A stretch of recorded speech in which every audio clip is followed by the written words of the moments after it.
Hey dudes, hey dudettes, and everybody in between, welcome to my channel. Today's topic is on risk. There are going to be 3 parts to this video. If you're on part 2, make sure you watch part 1. If you're on part 3, make sure you watch part 2. You know, you get the point. Okay guys, usual disclaimer, this is not financial advice. I've not considered your own financial positions, it's just my opinion, so do your fundamental research and chart your technicals.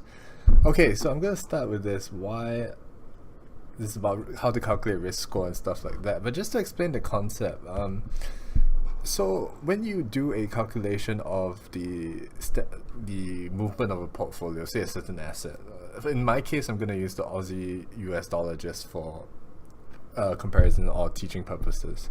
So what you expect to see is that most of the time it will fall within this kind of graph.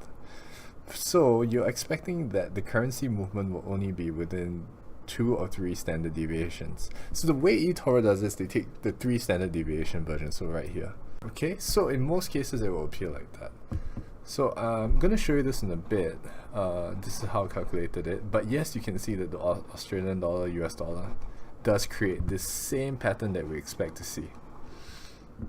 Okay, so right here.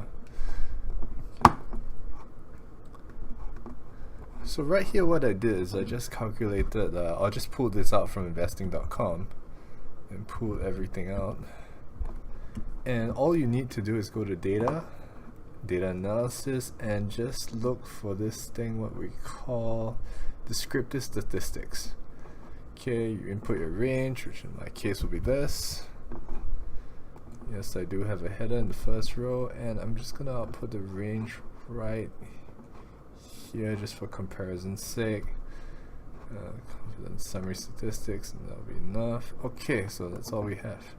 So this is kind of the same as this. So I calculated it before and I formatted it a bit better so it's easier to see. So the average movement per day is going to be 0.03 and the standard deviation 0.47. So if you go back to this chart, this will be 0.03 right in the center right here, and one standard deviation would be 0.47. So 0.47. So taking that into account, what we have is a 3 standard deviation would be 1.38. So if you were to eToro this and say that I have a trader who only trades Aussie US dollar, I know that's impossible, just for argument's sake, and he invests 100% of his portfolio at 25% leverage. Okay, so this times 25 will give you 34.5%. So this will put you outside the risk score of 10. This is not what you want. So if you want a lower risk score, he'll only put 10% of the portfolio with the 25 leverage. So 3.25, this will be around between 4 and 5. So that's just the general idea of risk score. Okay, so in the next video I'm going to go over modern portfolio theory and where it can go wrong. That will be more part 3.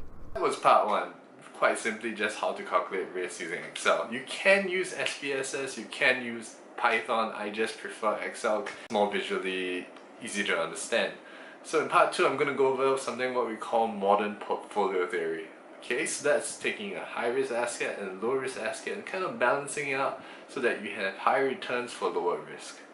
So I hope you liked that video. Do me a favor, like, comment, subscribe, or watch a video recommended by YouTube here, or watch one of my videos here. Thanks.